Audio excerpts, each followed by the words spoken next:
All right, so somebody tell me about something we talked about last time. I have an idea. I want to see if you remember anything. Now we talked about nosocomial infections. What does that mean, Peyton? Nosocomial infections. Oh, from hospital. It's an infection you get while you're in the hospital. If it's something else, it's just an infection. Or what about an infection that you get that results from flora that's normally on your body? So we have a flora, right? Normal flora, things that live on our skin and within our body, in our gut, and in different areas, different bacteria that either help us or we help them. Sometimes they get unchecked and they grow into something called a what infection? Opportunistic, yes. Read that definition for me right there on the left page of 40. Yeah. Actually, just read that whole thing right there, down past opportunistic infection. Okay. The human has microorganisms. An infection is an invasion and growth of microorganisms in the body that causes disease. Okay, so now it's kind of coming back to you. Let's get a couple other terms down here. We've got, let's define a pathogen. What is a pathogen? It's a disease-causing agent. This could be bacteria, virus, whatever you want to call it. Something that causes disease, but pathology. Okay, study of disease. And you've got infections that can come from the hospital, like you touch something dirty and you ingest it, and then you've got infections that can come from the normal flora on our skin that get into a cut, or you pick it up some other way. All right, those are the main two I want you to be aware of. Peyton, don't let that word get you on a quiz, okay? Nosocomial. And we talked about different kinds of pathogens. There's virus, fungus, parasitic, and what we say was the most common two? Virus and bacteria. Mm-hmm. Fungus is probably the third most because we got things like yeast infection that can come up pretty easily. Okay.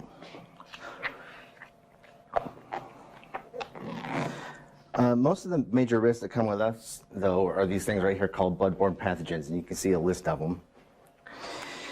Babiosis, Colorado tick fever. I had cat scratch fever once when I was a kid. It was the worst. I had to like go in and I had like this big node come up my shoulder. I had to drain it with a huge needle. It hurt. Hepatitis, these are all things that are transferred with needle stick or some other means.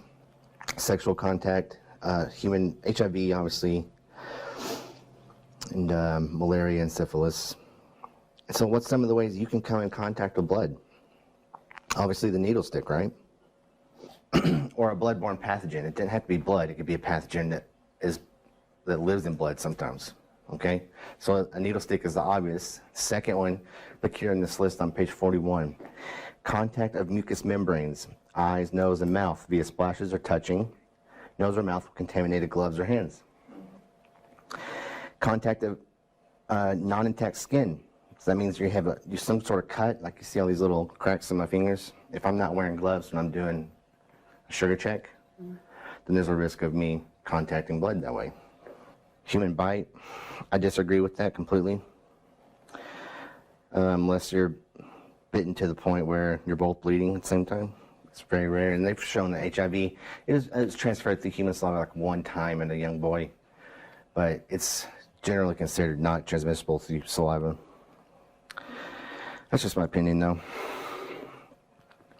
Laboratory equipment that are contaminated with bodily fluids, and then after handling those, you're doing things like biting your nails, putting on lipstick, smoking, eating, or taking care of your contact lenses or something without washing your hands. Droplet transmission. Okay. Such transmissions can occur, I want you to pay attention to this one, can occur by removal of a rubber stopper, centrifuge accidents, splashing or splattering, especially during a transfer of blood or other bodily fluids between containers. You gotta make sure you're wearing your face shield. So if this thing is not balanced correctly and explodes, it's gonna be a mess. Take those lids off. Sometimes it splashes out. Sometimes it's a fine mist that comes out, you don't even see it, because there's pressure in there, right? Or there's a pressure difference between the atmosphere sometimes. And then I've already talked to you a little bit about work practices and engineering controls, right? Mm-hmm. What's an example of a practice? I've already told you a couple of them. Doing it with one hand, right? Not bringing this over here and clicking it, doing it immediately, okay, before you try to go dispose of it. There'll be questions on your exam, your certification exam will be like, what's the proper order of this procedure here? And be like, stick the patient, take off the tourniquet, engage safety device, or apply pressure at the puncture site.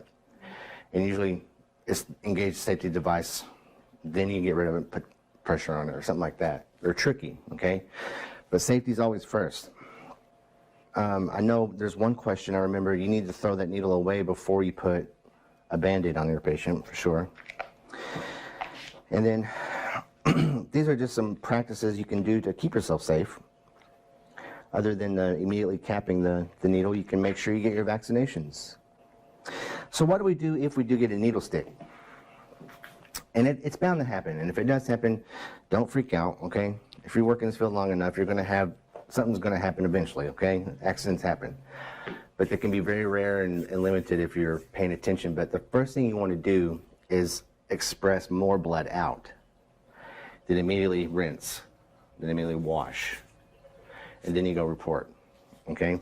So if you get stuck with a sharp, you immediately want to try to express some of that blood out.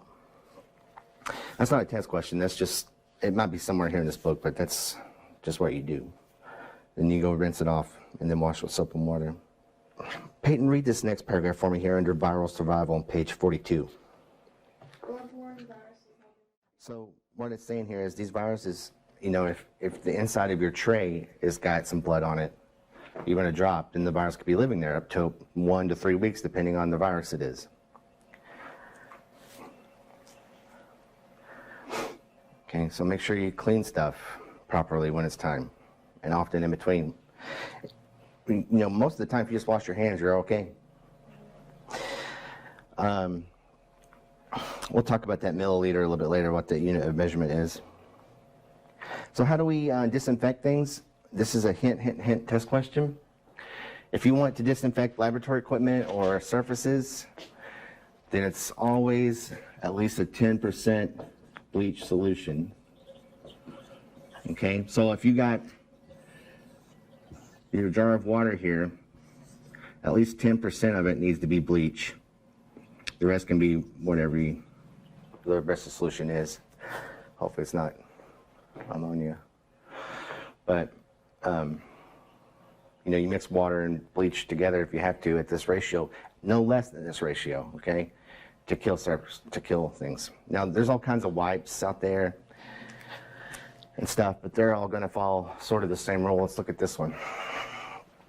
It says 0.55%. I don't see how they're measuring it, but this is if you're making up your own solution, though. Routinely disinfect your phlebotomy tray with a 10% bleach solution. It's made fresh once a week, usually. Because these always ain't going to be around. These cost money. Hospitals maybe be out of stock and stuff. So let's look at this next spot. There's a couple words I want you to make sure you get down, definition-wise. This thing called chain of infection. You all probably seen posters that say break the chain of infection about hand washing, right? Well, what are the parts that make up that chain? Okay, and this little graph they've got here, you've got your pathogen, whatever it is. What's the next one to the left there, Amber? Susceptible host. Okay, this is me or you.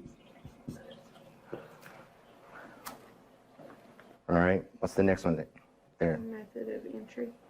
All right, how can this thing get into here? What did we just talk about in terms of? Cut. Yeah, cut. So it'd be blood, right? It could be blood. mucous membranes. One of the viruses was airborne infection, right? I can inhale it. What's after that? Okay, this is how it reproduces, and this is how it gets back out of the body to go to the next guy.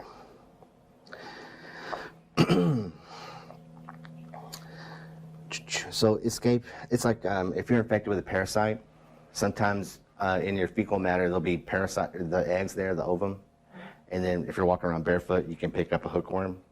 That's how it escapes to the next host. Does that make sense? It exits through the fecal route. Let's go up here to reservoir. Start right here and read down to that green word right there, fomite. The chain of infection requires a continuum with infectious agent. Okay, so first definition here is reservoir.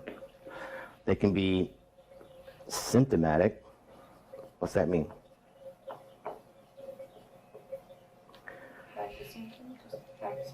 Or without symptoms.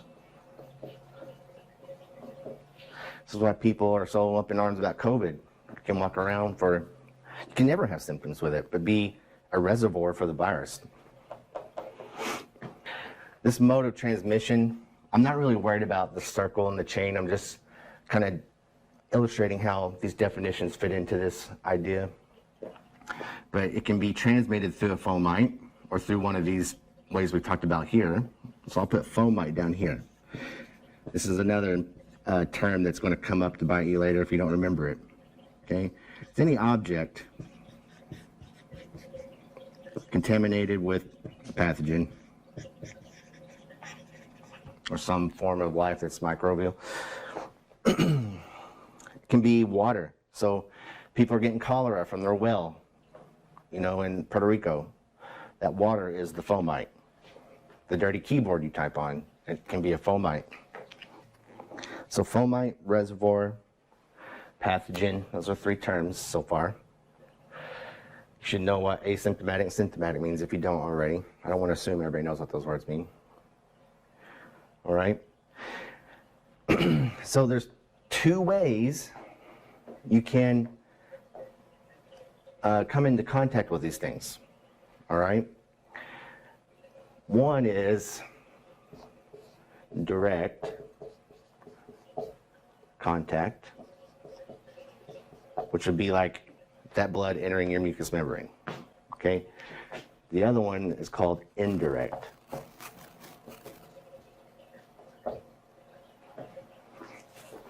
On page 42, the right side, right past fomite, I'm going to read a little bit more for you.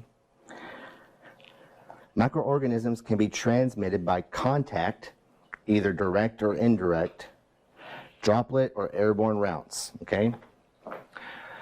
So I know your notes are probably going to be nice and messed up now. So we got contact, airborne.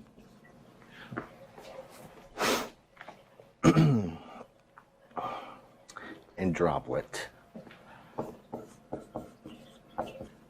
do you think is the most common? Contact transmission is the most frequent, important transmission route for healthcare associated infections. Hint, hint, hint. Contact transmission, I'll repeat that, is the most frequent and important transmission route for healthcare associated infections. Direct contact involves the transfer of the microorganism from an infected or colonized person directly to a susceptible host by physical contact. Okay, this means I'm shaking your hand and now you have a pathogen that's going to enter your body. It's kind of confusing how they lay this part out in the book. I can't remember how I talked the last class about it, but really,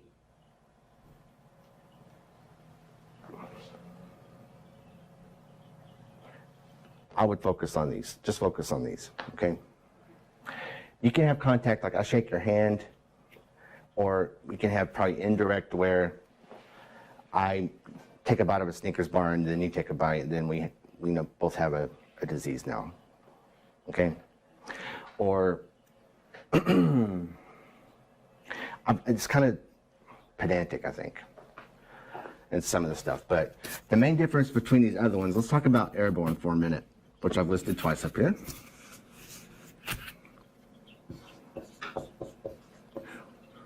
What was that other one? Vector and common vehicle.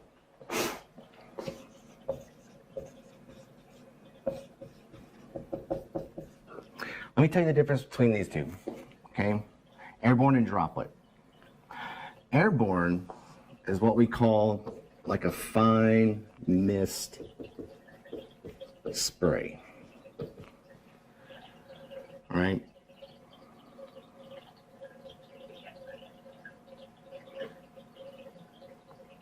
Those droplets that carry the disease in it are less than 5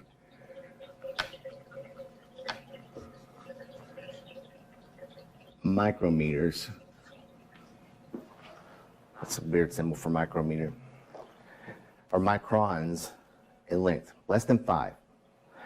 And you don't really need to know what a micron is. Just know that this droplet, this spray is so light when you sneeze or when you pop open the cap, that mist comes out, those particles stay in the air for a long time. They float around. The flu, the coronavirus, it can linger in the room for a while because it's light enough to float in the air.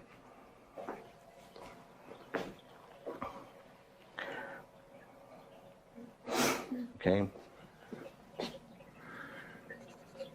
And then droplet are bigger than 5 micrometers.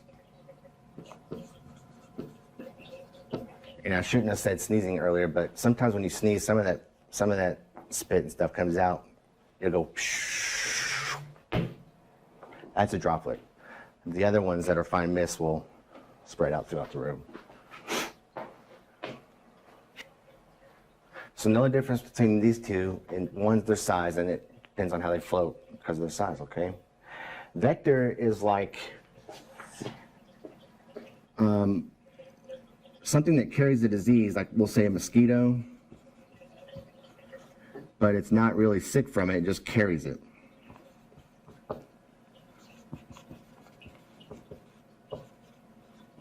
Ticks and mosquitoes that carry disease. Some infectious agents are carried by agents such as arthropods, which are bugs, that are not harmed by their presence. Such organisms called vectors. Mosquitoes, for instance, may carry malaria and yellow fever. Ticks may carry Lyme disease and Rocky Mountain spotted fever, but they're not sick. Sort of like the squirrels that carry the bubonic plague down in Arizona. They still do that right now.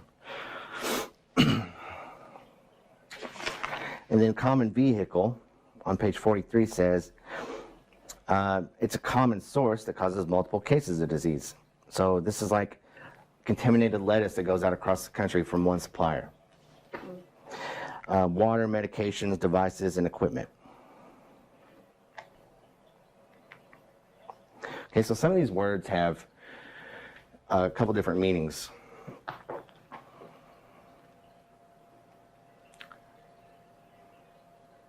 You know, we called water a fomite earlier, but it's also a common vehicle if it makes a bunch of people sick. So things like listerios and food, salmonella, listeria. Okay.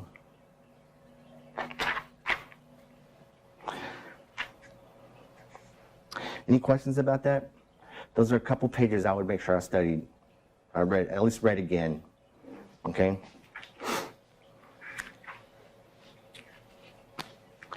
What else we got here?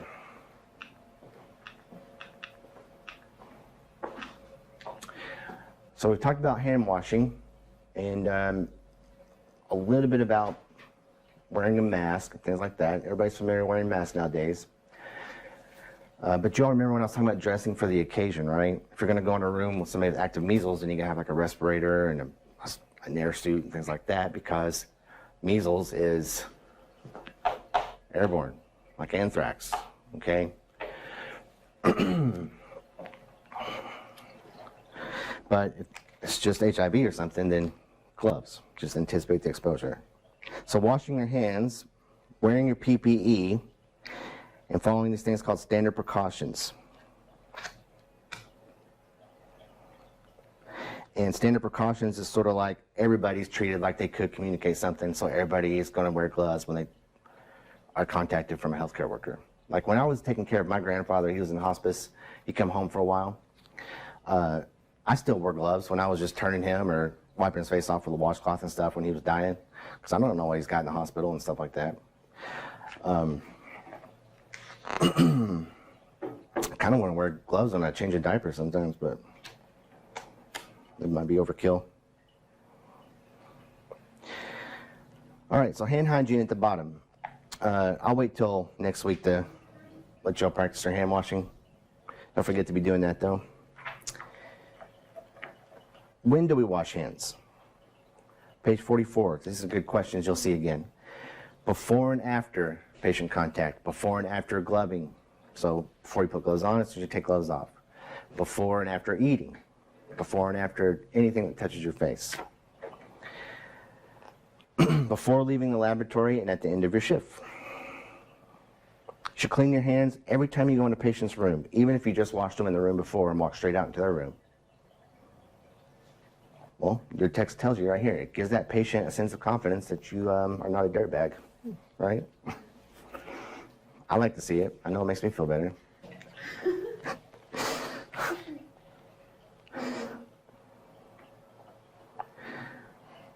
Yeah, sometimes you can just use hand sanitizer. We've already done proper hand washing demonstration. Let's look at page 47. Look at this lady doing this right here. Amber, pretend she just came out of a patient's room. Whatever was in there, we don't know, but it was something, okay? She needs to get this stuff off. What do you think is the first item she's going to take off? She's got a mask, she's got glasses, she's got gloves, and she's got a gown. Her gloves and gown. What do you think, Peyton? Maybe her glasses first. She probably have her gloves on the whole time. Her gloves are dirty, Right. right? So she's going to take her gloves and touch her face? Well, Or she's going to take her gloves off, touch her glasses, which are probably less contaminated than gloves. Look in there and find out for me real quick.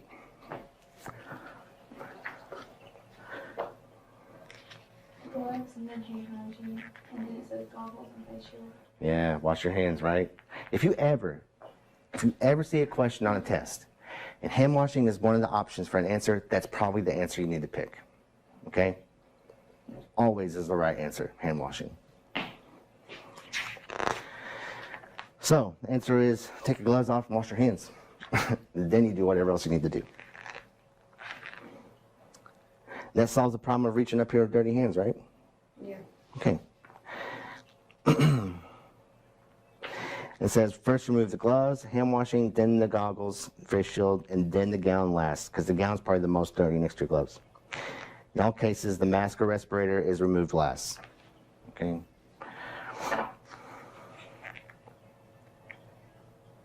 All other PPE are removed in the patient's room. You don't want to take all that dirty clothes out into the hallway, right? Where everybody's walking around and take it all off. You want to take it off in the contaminated area if you can. Seems like standard precautions is something you need to remember. I mean, it's important law for us, but in terms of any quiz or test I give you. Talked about HIPAA. We haven't got to the Needle Stick and Safety Prevention Act yet, I don't think. But standard precautions, this was a law in 1996 that, not a law, but a guideline. 1996 is an important one. I would remember the 1996 for the act.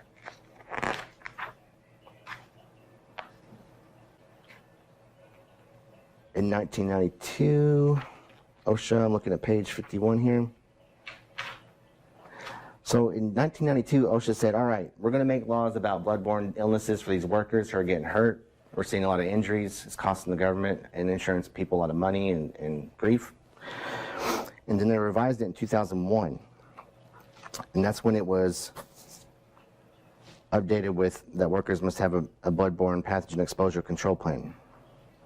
Meaning if you're exposed to blood, if you get that needle stick, there's a plan in place that we know who to contact and what to do next and when to document it and when to report it and follow up on it.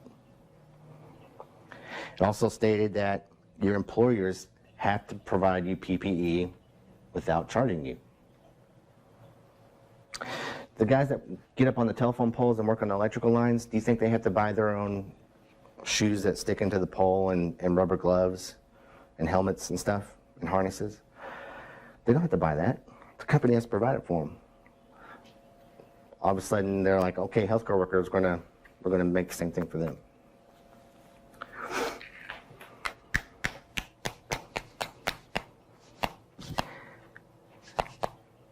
And then that's when the HBV vaccine came in. That has to be provided for free too.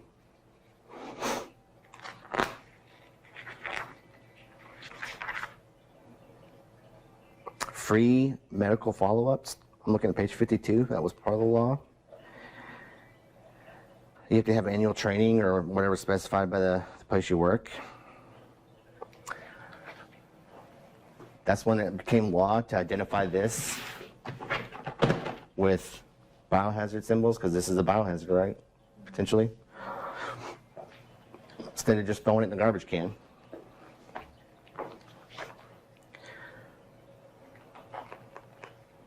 And then raise the clean stuff.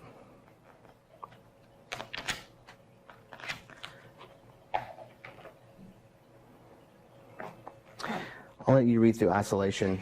I'll review that with you on Monday. Droplet and contact precautions. So droplets, right here it says, droplet precautions on page 53 include performing hand hygiene and wearing a mask within 3 feet. 3 feet.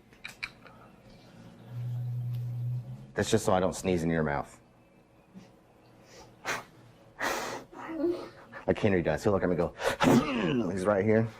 I'm like, thanks, dude.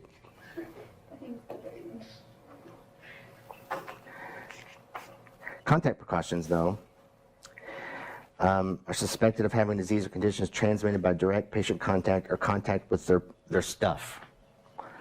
Okay, so this means you're wearing gown, the whole gamut, because like C. diff. You ever heard of that? C. diff. It comes up in nursing homes a lot.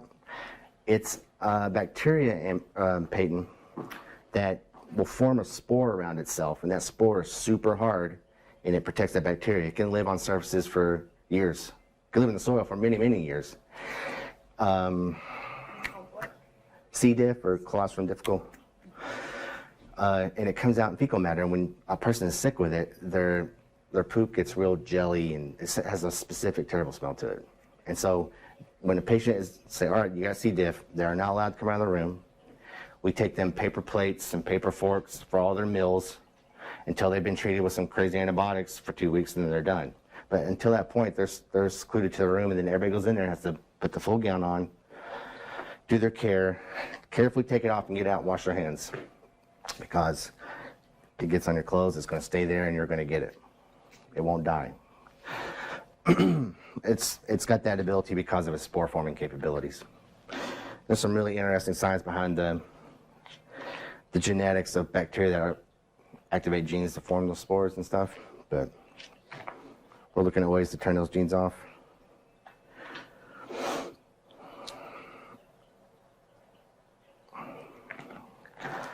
These are other 2 good pages I'll have you make sure you read over and look at again. So you only want to take into the room what's absolutely needed, right? You're going to have a cart walking around the hospital. If you work in a hospital, you're going to be willing a cart with all kinds of stuff on it, extra stuff you got ready for this day and this route you're on. You don't want to wheel that whole cart into the patient's room, because then everything on the cart's going to be contaminated. You want to take just what you need off. 1 disposable tourniquet, a little set of gauze, and your pen and your order form, and that's it, pretty much. Whatever you can get away with. That decreases the chances of it, okay?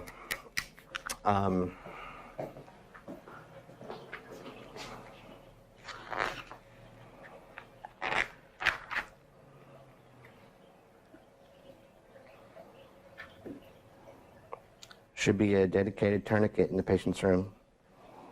If not, tourniquets are one use only. You know, we don't do that here in this room, but.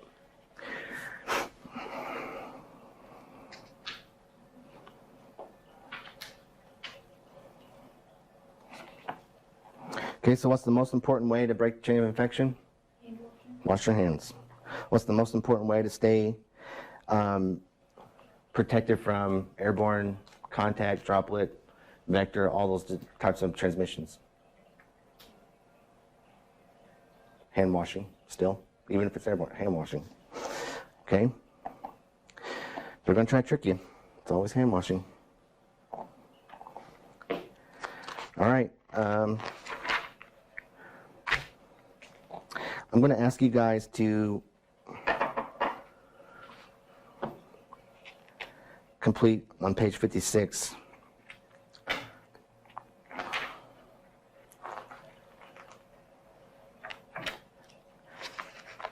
questions 3 through 15, or 1 through 15. There's on 55 and then 56.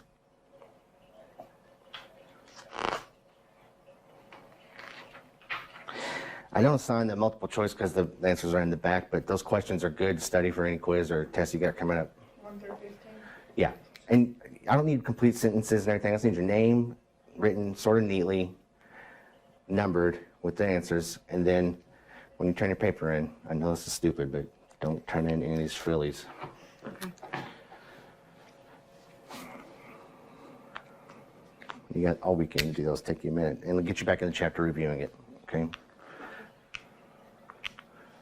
So we'll get through a little bit of anatomy, and then we'll start some cool stuff for circulation. And next week we'll continue drawing blood. And then we'll get into the real meat of things. That's what you're going to need to know, like all your tests and order of draw and things like that.